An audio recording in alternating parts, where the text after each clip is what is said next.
Study IQ IAS, अब तैयारी हुई अफोर्डेबल। नमस्कार दोस्तों, स्वागत है आप सभी का स्टडी IQ में। मैं हूं आपका दोस्त राहुल सायगांवकर।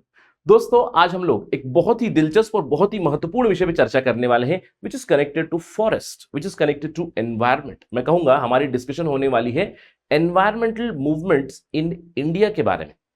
आई एम क्वाइट श्योर कि आपने इस तरह की इमेज जरूर देखी होगी, कभी एनसीईआरटी में देखी होगी, कभी आपने किसी वेबसाइट पे देखी होगी, कभी आपने अखबारों में पढ़ा होगा, कभी न्यूज चैनल्स पे देखा होगा, और अभी तक आपने अनुमान लगा लिया होगा कि ये पिक्चर किस चीज से कनेक्टेड है, किस एनवायरमेंटल मूवमेंट से कनेक्टेड है। इंडिया का सबसे famous environmental movement, that is the Chipko movement. अब आप सोच रहे होंगे कि सर ये डिस्कशन हम लोग कर क्यों रहे हैं, क्योंकि देखिए हाल ही में चिपको मूवमेंट को 50 साल कंप्लीट हो चुके हैं। टू बी प्रिसाइज 27 मार्च 1973 को चिपको मूवमेंट की शुरुआत हुई थी और अभी रिसेंटली 50 इयर्स कंप्लीट हो चुके हैं। तो आज हम लोग यहां पे एक एनालिसिस करेंगे एनवायरमेंटल मूवमेंट्स इन इंडिया के बारे में। चिपको मूवमेंट के बारे में तो बात करेंगे ही करेंगे, लेकिन इन जनरल हम लोग बात करेंगे कि हमारे देश में पर्यावरण से जुड़े हुए जो मूवमेंट्स है किस तरह से इवॉल्व हुए, कौन से प्रोमिनेंट मूवमेंट्स डेवलप हुए। बहुत सारे उदाहरण हम लोग यहां पे देखेंगे, साथ ही साथ फैक्टर्स अंडरस्टैंड करेंगे कि इंडिया में एनवायरमेंटल मूवमेंट क्यों राइज हुए, किस तरह की आइडियोलॉजी को लेकर उन्होंने अपनी डिमांड्स को रखा, साथ ही साथ आज परिस्थिति क्या है। हम लोग एक सवाल का जवाब देने की कोशिश करेंगे कि are we on the right track in terms of economic development. ये होगा हमारी डिस्कशन का एंड।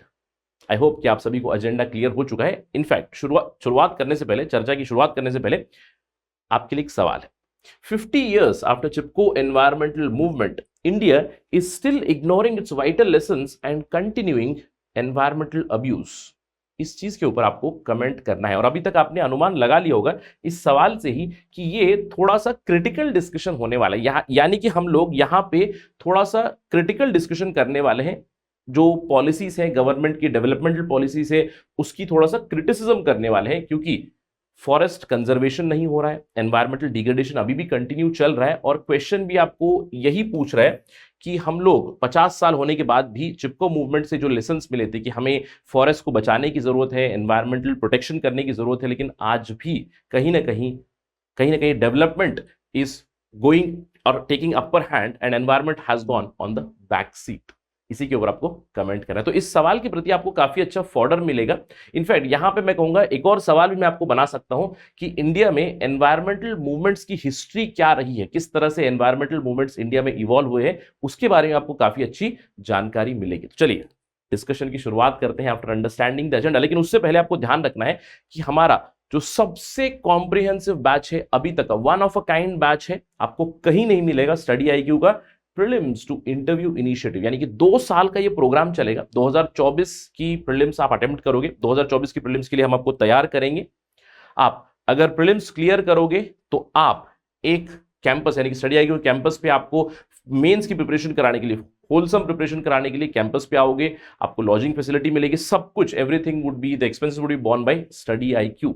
और यहां पे आप जानते हैं कि हमारा अप्रोच ही होता है कि कॉम्प्रिहेंसिव इंटीग्रेटेड प्रिपरेशन करें और ज्यादा से ज्यादा लोगों तक हम लोग पहुंचना चाहते हैं, इसीलिए अफोर्डेबल एजुकेशन हमारा मोटो है। ये पूरा जो कोर्स है ये आपको मिलेगा इस प्राइस में 29,999 में। और आपको ध्यान रखना है इस प्रोग्राम की एडमिशंस क्लोज हो रही है ऑन 31 मार्च। तो जल्द से जल्द यहाँ पे एनरोल करें डिस्काउंटेड प्राइस के लिए। Do use the code Rahul live. Already जो एनरोल्ड स्टूडेंट है अगर वो माइग्रेट भी करना चाहते हैं, देयर इज ऑल्सो ऑप्शन, वहां पे भी अगर आप राहुल लाइव कोड इस्तेमाल करोगे तो you will get a lot of discounts. Just हमारी वेबसाइट पे विजिट करें studyIQ.com पे, या फिर हमारा ऐप डाउनलोड करें गूगल प्ले स्टोर से, आपको सारी जानकारी मिल जाएगी। ठीक है, चलिए चर्चा की शुरुआत करते हैं। जैसे कि मैंने आपको बताया, डिस्कशन सबसे पहले हो क्यों रही है, क्योंकि चिपको मूवमेंट इंडिया का सबसे important environmental movement, eco feminist movement, क्योंकि यहां पे प्रिडोमिनेंटली महिलाओं ने इस मूवमेंट को लीड किया था। नॉन वायलेंट मूवमेंट यानी कि गांधीयन मूवमेंट, जहां पे कोई वायलेंस नहीं हुआ। अगर कोई पेड़ काटने आ रहा है तो लोगों ने बस पेड़ को पकड़ लिया, hugging the tree, that was the movement. और उस मूवमेंट को अभी 50 साल हो चुके। जैसे कि मैंने आपको बताया, इस मूवमेंट की शुरुआत हुई थी मार्च 27, 1973 में, 1973 में। अब मूवमेंट शुरू हुआ, धीरे धीरे मूवमेंट इवॉल्व भी हुआ। Sundarlal Bahuguna, one of the leaders of Chipko movement, उन्होंने कई सारे किलोमीटर्स की एक वॉक भी जारी की, जिससे काफी ज्यादा इसके ऊपर ट्रैक्शन मिला, राइट। क्योंकि देखिए गवर्नमेंट कॉन्ट्रैक्टर्स थे, यानी गवर्नमेंट की तरफ से कॉन्ट्रैक्ट दिया गया था पेड़ों को काटने का, एक्सप्लॉइट करने का फॉरेस्ट को, इवेंचुअली डिसीजन को बैक ट्रैक करना पड़ा। लेकिन देखिए एक सक्सेसफुल मूवमेंट, एनवायरमेंटल मूवमेंट, 50 साल हो चुके हैं उसको, लेकिन आज भी 50 ईयर्स के बाद अगर हम लोग बात करें, इंडिया में फॉरेस्ट की जो कंडीशन है वो इंप्रूव नहीं हो रही, it's not improving really. In fact बहुत ही स्लो प्रोग्रेस, जैसे हमारी फॉरेस्ट पॉलिसी जो आई है वहां पे हम लोग 33% कम से कम हमारे भारत में फॉरेस्ट की बात करते हैं, लेकिन कई सारे राज्यों में फॉरेस्ट का नंबर, फॉरेस्ट का percentage is abysmal. Dense forest की जो नंबर से जो क्वांटिटी है वो कंटिन्यूसली कम हो रही है।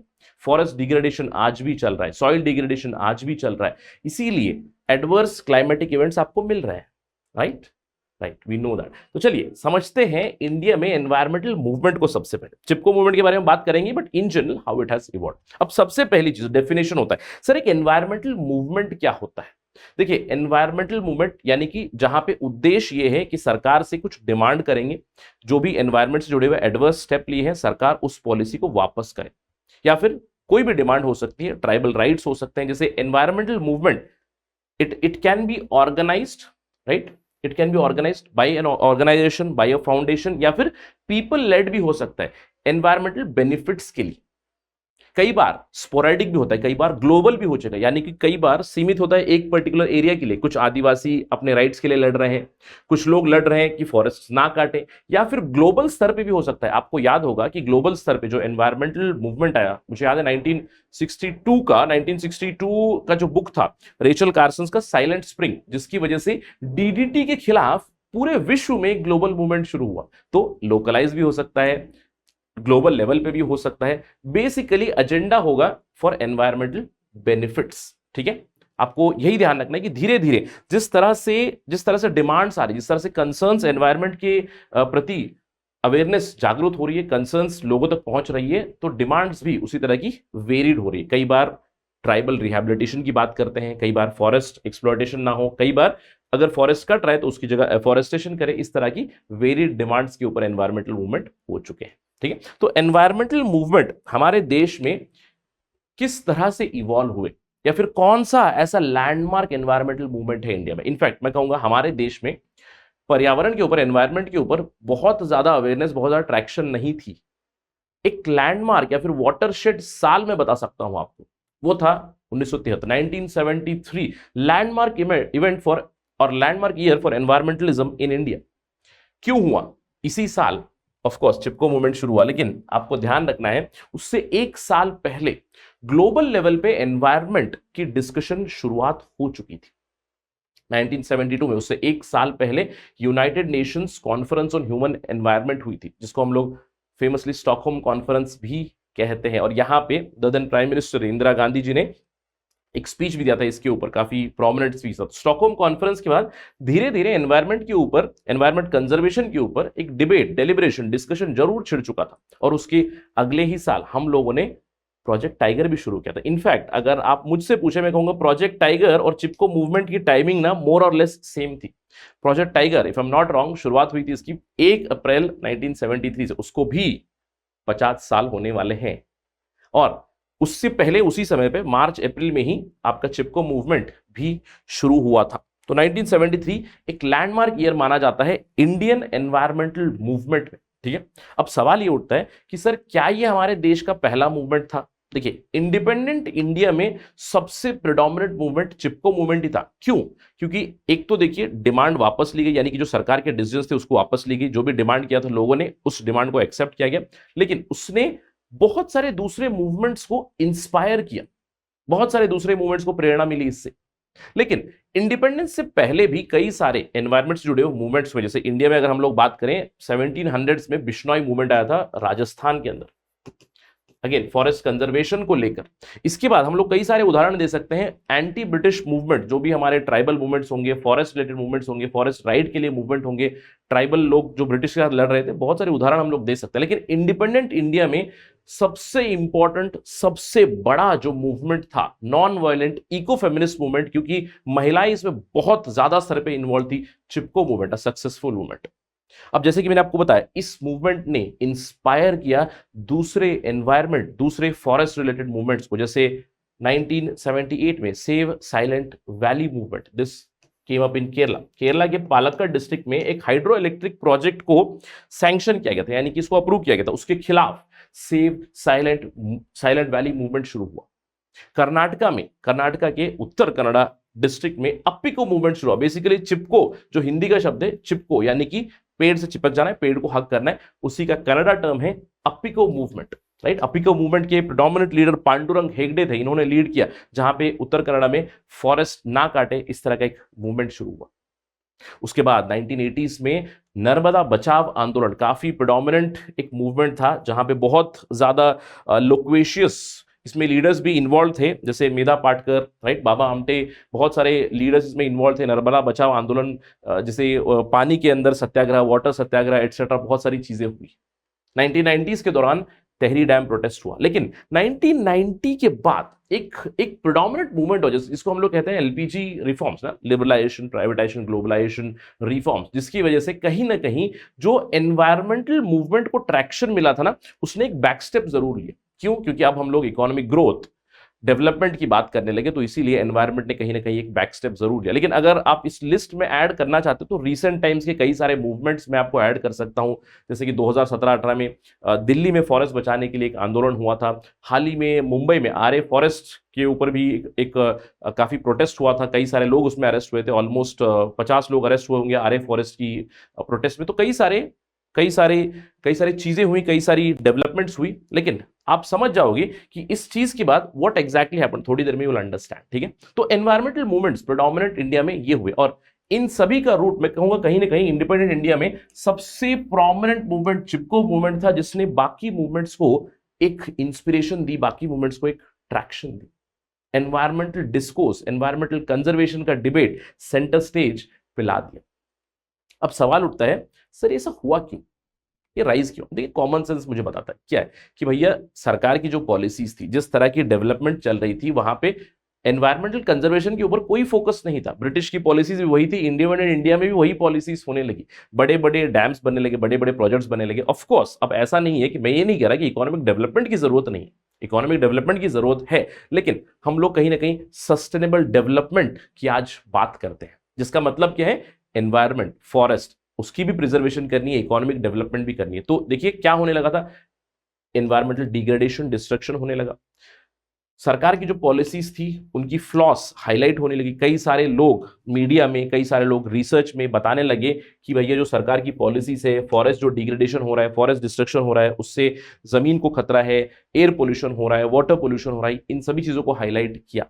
इसके अलावा सोशियो इकोनॉमिक इश्यूज भी कनेक्टेड थे, क्योंकि इंडिया में देखिए बहुत सारी ट्राइबल पॉपुलेशन है, और डेवलपमेंट का, जैसे जो बड़े बड़े डेवलपमेंटल प्रोजेक्ट्स थे, उनका मैं कहूंगा भुगतान या फिर उसका सबसे एडवर्स कॉन्सिक्वेंस हुआ ट्राइबल्स के ऊपर। अगर कोई बड़ा डैम बन रहा है तो सबसे ज्यादा ट्राइबल्स को वहां से रिलोकेट किया गया, वहां पे रिलोकेशन, रिहेबिलिटेशन अच्छे प्रोसेस से नहीं हुआ। इसकी वजह से कई सारे प्रोटेस्ट में आप देख सकते हो आदिवासी इन्वॉल्व थे इंडिया में। इसके अलावा कंट्रोल ओवर नेचुरल रिसोर्स, अब प्रेडोमिनेटली देखिए, जैसे मैंने आपको बताया, आदिवासी हो गए, फॉरेस्ट ड्वेलर्स हो गए, जो भी फॉरेस्ट के साथ सस्टेनेबली रह रहे थे, अगर आप फॉरेस्ट वहां से कट करोगे तो उनकी तो लाइवलीहुड के ऊपर खतरा आ गया, वो कहां पे रहेंगे उसके ऊपर खतरा आ गया। तो कंट्रोल ऑफ नेचुरल रिसोर्सेज किसके पास होना चाहिए? क्या सरकार को उसको प्राइवेट सेक्टर को देना चाहिए, या फिर उसको सस्टेनेबली फॉरेस्ट ड्वेलर्स को देना चाहिए? उसके प्रति भी काफी ज्यादा अवेयरनेस हुई, राइज हुआ। इस नेचुरल रिसोर्सेज के कंट्रोल के ऊपर भी कई सारे मूवमेंट्स हुए, राइट। तो ये बेसिक रीजंस है why environmentalism did rise in India. अब सवाल ये उठता है, ये जो एनवायरमेंटल मूवमेंट्स है, आई अंडरस्टूड कि क्या होता है, किस तरह से इंडिया में बहुत सारे उदाहरण मुझे मिले, क्यों ये राइज पे थे, ये भी मैं समझ गया। लेकिन आइडियोलॉजिकली क्या यहाँ पे कोई ट्रेंड, कोई फ्लेवर में देख सकता हूँ? बिल्कुल, एक आइडियोलॉजिकल फ्लेवर या फिर आइडियोलॉजिकल ट्रेंड भी हम लोग देख सकते हैं इंडियन एनवायरमेंटल मूवमेंट में। सबसे पहले तो जो इंडिपेंडेंट इंडिया, जैसे मैंने आपको बताया कि फर्स्ट मूवमेंट और the landmark movement, Chipko movement, जिसको हम लोग कह सकते हैं नॉन वायलेंट गांधीयन मूवमेंट। तो first trend was Gandhian environmentalism, जैसे चिपको मूवमेंट, अपिको मूवमेंट, ये सारी चीजें एग्जांपल्स हैं आपकी नॉन वायलेंट एनवायरमेंटल मूवमेंट की, जहां पे सरकार के खिलाफ लड़ नहीं रहे, केवल आप अपने पेड़ों को प्रोटेक्ट कर रहे हैं। Very very non violent means और non violent method of environmental protection. लेकिन धीरे धीरे जैसे जैसे ऑर्गेनाइज प्रोटेस्ट शुरू हुए, वहां पे हम लोगों ने एक और ट्रेंड देखा, इकोलॉजिकल मार्क्सिज्म का। एक लेफ्टिस्ट फ्लेवर आया एनवायरमेंटल मूवमेंट्स में भी। अभी जो इकोलॉजिकल मार्क्सिज्म के एग्जांपल अगर मुझे आपको देने हैं, जैसे यहाँ पे जो मैंने आपको उदाहरण यहाँ पे बताए थे, इसमें मैं कहूंगा save silent valley movement, Narmada बचाओ आंदोलन, मैं आपको एग्जांपल दे सकता हूं यहाँ पे। These can be considered as ideologically inclined towards ecological Marxism. Organisation based, tribals को इन्वॉल्व किया, मास प्रोटेस्ट में बिलीव किया, मास प्रोटेस्ट, मास सत्याग्रह, इन सभी चीजों में, इन सभी चीजों के फ्लेवर्स हम लोगों ने देखे इन मूवमेंट्स में, राइट। उसके बाद 1990s के बाद, जैसे मैंने आपको बताया 1990s के बाद फ्लेवर जरूर बदला। 1990s के बाद एक ट्रेंड का बदलाव आया। क्यों? क्योंकि यहां पे हम लोगों ने एलपीजी रिफॉर्म्स लाए 1991 में, और जिसकी वजह से हुआ क्या, जिसकी वजह से सरकार भी खुद pro development, pro economic growth, यानी कि एनवायरमेंटल कंजर्वेशन और इकोनॉमिक डेवलपमेंट में पलड़ा भारी इकोनॉमिक डेवलपमेंट का हुआ काफी ज्यादा। तो एनवायरमेंटल कंजर्वेशन के लिए अब लोग जो भी एंथुजियास्ट थे, जो भी विल्डरनेस एंथुजियास्ट थे, जो भी वाइल्ड लाइफ एंथुजियास्ट थे, फॉरेस्ट एंथुजियास्ट थे, उन्होंने क्या करना शुरू कर दिया, उन्होंने ऑफ कोर्स डेवलपमेंट चाहिए, लेकिन डेवलपमेंट भी होनी चाहिए सस्टेनेबली, इस चीज का आर्गुमेंट देना शुरू किया। और कहां पहुंचे, वो पहुंचे जुडिशियरी, राइट। अब जुडिशियरी, जहां पे सुप्रीम कोर्ट हो गई, हाई कोर्ट्स हो गई, काफी एक्टिविस्ट बन गए with respect to environment. Article 21 का स्कोप कंटिन्यूअसली बढ़ा है हमारा। आर्टिकल 21 में we do have right to life and liberty, personal liberty, है ना। अब उसका डोमेन इतना एक्सपैंड हुआ है, जहां पे सुप्रीम कोर्ट ने कहा है we have right to clean air, we have right to clean water. ये सारी चीजें एनवायरमेंट से जुड़ी हुई। इनफैक्ट एनवायरमेंटल एक्टिविस्ट, मैं एक नेम यहाँ पे एग्जाम्पल दे सकता हूँ, MC Mehta, Mahesh Chandra Mehta, again from Jammu Kashmir, right. Activist है, बहुत सारे केसेस इन्होंने फाइल किए एनवायरमेंट से जुड़े हुए, हाई कोर्ट्स में, सुप्रीम कोर्ट्स में, बहुत सारे लैंडमार्क जजमेंट्स भी आए हैं। तो एक जुडिशियल एक्टिविज्म का फ्लेवर जरूर है। और फाइनली हम लोग कह सकते हैं, आजकल हम लोग बात करते हैं साइंटिफिक कंजर्वेशन की। जब सरकार की ही बात होती है तो धीरे धीरे सरकार की पॉलिसीज ही ऐसी आ रही है जहां पे वो कहते हैं कि हम लोग डेवलपमेंट भी करना चाहते हैं, लेकिन सस्टेनेबल डेवलपमेंट को हम लोग पुश करते हैं। जैसे साइंटिफिक कंजर्वेशन में हम लोग बात कर सकते हैं कॉम्पेंसेटरी अफॉरेस्टेशन पॉलिसीज की बात कर सकते हैं, रेड प्रिंसिपल्स की बात कर सकते हैं, ऑर्गेनिक फार्मिंग की बात कर सकते हैं, बहुत सारी चीजें आप यहाँ पे उदाहरण दे सकते हो। गवर्नमेंट पॉलिसीज जहां पे हम लोग धीरे धीरे फॉरेस्ट की क्वालिटी को या फिर फॉरेस्ट की क्वांटिटी को हम लोग बढ़ाना चाहते हैं। सरकार की पॉलिसीज में ही ये आ चुका है। ऑलराइट, तो ये हमारा एक आइडियोलॉजिकल एवोल्यूशन भी रहा है of environmental movements. I hope कि यहाँ पे आपको एक कॉम्प्रिहेंसिव आइडिया मिल चुकी है। अब सवाल ये उठता है कि सर क्या हम लोग सही ट्रैक पे हैं, are we on the right track? देखिए, मैं कहूंगा पिछले 20 सालों में प्रिडोमिनेंट जो फॉरेस्ट बेस्ड मूवमेंट्स आपको बहुत ज्यादा उदाहरण नहीं मिलेंगे। क्यों? क्योंकि सरकार की तरफ से, जैसे हम लोग हमेशा बात करते हैं एनवायरमेंटल इंपैक्ट असेसमेंट की गाइडलाइंस के ऊपर, उसको कितनी बार हम लोगों ने क्रिटिकली एनालाइज किया हुआ है कि एनवायरमेंटल इंपैक्ट असेसमेंट सरकार ने लाए हैं, लेकिन कई बार बहुत सारे एक्सेप्शंस मिलते हैं। बड़े बड़े प्रोजेक्ट जो चल रहे हैं, हाईवे प्रोजेक्ट्स हो गए, बड़े डैम प्रोजेक्ट्स हो गए, हर बार एक्सेप्शंस मिलती हैं। एनवायरमेंटल इंपैक्ट असेसमेंट बहुत शॉर्ट टर्म के लिए होता है, जिसकी वजह से फिर से एडवर्स कॉन्सिक्वेंसेस हो सकते हैं। इन सारी चीजों के बारे में हम लोग चर्चा की हुई। तो अगर आप मुझे सवाल पूछे are we on right track, मैं कहूंगा we are not on the right track. क्यों? क्योंकि forest conservation, right, environmental degradation अभी भी चल रहा है। फॉरेस्ट डिग्रेडेशन हो ही रहा है, फॉरेस्ट कंजर्वेशन के ऊपर हमारा फोकस नहीं है। और सबसे ज्यादा परिणाम इसका होता किस पे? The degradation impact principally falls on poor people, right. जैसे ट्राइबल्स के ऊपर, ट्राइबल्स रिलोकेट करना पड़ा, ट्राइबल्स को रिहेबिलिटेशन नहीं मिल रही, ये सारी प्रॉब्लम होती है। आज भी अगर मैं आपको उदाहरण दूं, are we on the right track? नहीं, क्योंकि अगर हम लोग राइट ट्रैक पे होते, अगर हम लोग चिपको मूवमेंट से सीखते, तो आज एयर पोल्यूशन का स्तर हमारे सिटीज में इतना ज्यादा नहीं होता।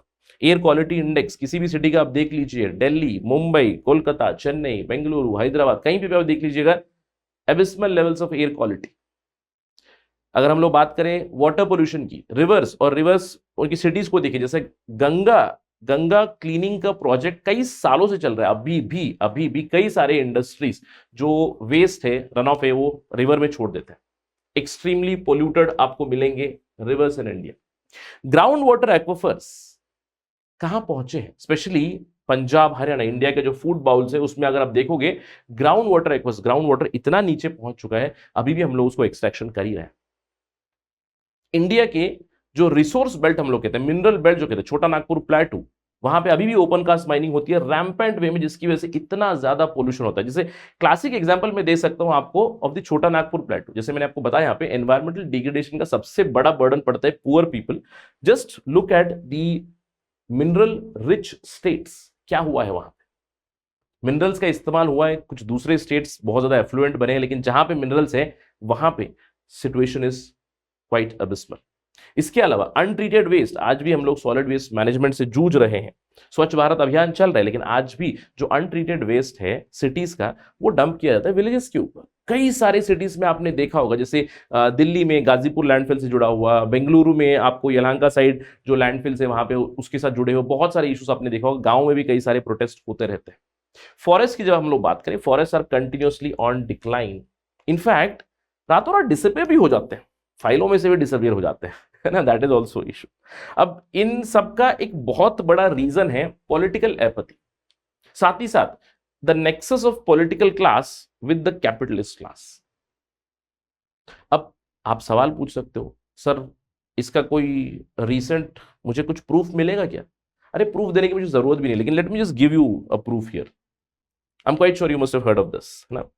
कुछ महीनों से चर्चा चली, Joshimath disaster. What is it? ये जोशीमठ डिजास्टर, जोशीमठ में जो चीज हुई अभी रिसेंट टाइम में, इनफैक्ट जोशीमठ के आसपास जो Himalayan region, fragile ecological setup जो है वहां पे, कई जगह पे हम लोग कह रहे हैं अभी कि जोशीमठ का जो हाल हो रहा है वही हाल दूसरी जगह का भी हो सकता है।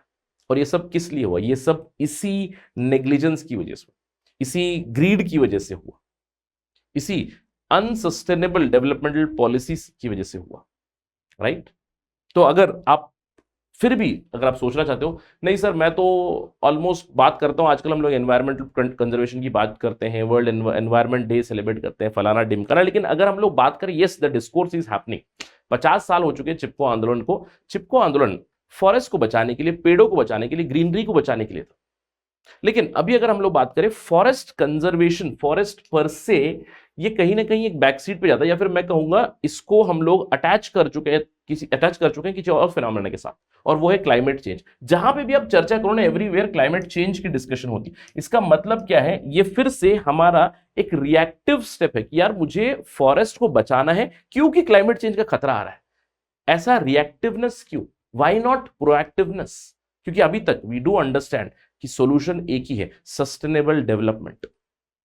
Sustainable development is the only solution. उसके लिए forest have to become the centre of discourse again. Forest को फिर से सेंटर ऑफ डिस्कोर्स होना चाहिए। Forest conservation should become the centre point of debate, centre point of discussion in India. तो कहीं ना कहीं हम लोग ये कह सकते हैं 50 सालों में चिपको मूवमेंट के बाद आज हमें जो लेसन मिलता है, वाइटल लेसन ये है कि सबसे सेंटर में फॉरेस्ट को रखें। अगर फॉरेस्ट्स को हम लोग बढ़ाएंगे, पेड़ों को हम लोग बढ़ाएंगे, ग्रीनरी को हम लोग बढ़ाएंगे, तो ऑटोमेटिकली दूसरी चीजों का सॉल्यूशन हमें मिल जाएगा।